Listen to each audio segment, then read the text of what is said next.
Kebaikan dan berbelas kasihan sebagai pilar utama memelihara hubungan dengan empati spiritual di tengah krisis. Di tengah krisis dan tantangan hidup, menerapkan kebaikan dan belas kasihan dalam hubungan menjadi sangat penting. Ketika situasi sulit menghampiri, hubungan seringkali menjadi ujung tombak dalam menghadapi stres dan ketegangan. Kebaikan dan belas kasihan sebagai pilar utama dalam interaksi manusia, berfungsi sebagai jembatan yang menghubungkan individu dengan cara yang mendalam dan bermakna, serta membantu mengurangi ketegangan dan konflik. Kebaikan dalam konteks ini mencakup tindakan positif dan perhatian yang diberikan kepada orang lain tanpa mengharapkan imbalan. Ini dapat berupa dukungan emosional, bantuan praktis, atau bahkan kata-kata penghibur yang sederhana.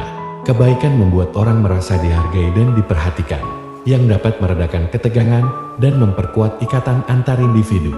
Misalnya, dalam hubungan personal, kata-kata penyemangat di saat-saat sulit atau tindakan membantu tanpa pamrih dapat memberikan dorongan moral yang besar dan memperkuat rasa saling percaya. Sementara itu, belas kasihan mencerminkan kemampuan untuk memahami dan merasakan penderitaan orang lain serta bertindak untuk meringankannya. Ini adalah bentuk empati yang mendalam, di mana seseorang tidak hanya memahami kesulitan orang lain, tetapi juga tergerak untuk berbuat sesuatu demi kebaikan mereka.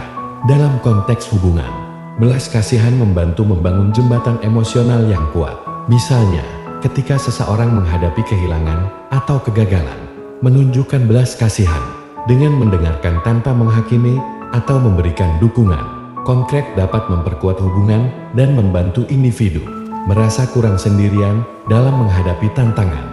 Ketika diterapkan secara konsisten, kebaikan dan belas kasihan dapat mencegah konflik dan membangun pemahaman yang lebih dalam. Ketika setiap pihak dalam sebuah hubungan saling menunjukkan empati dan perhatian, mereka lebih cenderung untuk bekerja sama, menyelesaikan perbedaan, dan mengatasi masalah dengan cara yang konstruktif. Ini menciptakan lingkungan di mana dialog terbuka dan resolusi konflik dapat terjadi dengan lebih mudah, serta memperkuat ikatan emosional di antara para pihak. Dalam masa-masa krisis, hubungan yang dipelihara dengan kebaikan dan belas kasihan memberikan kekuatan dan dukungan yang sangat dibutuhkan.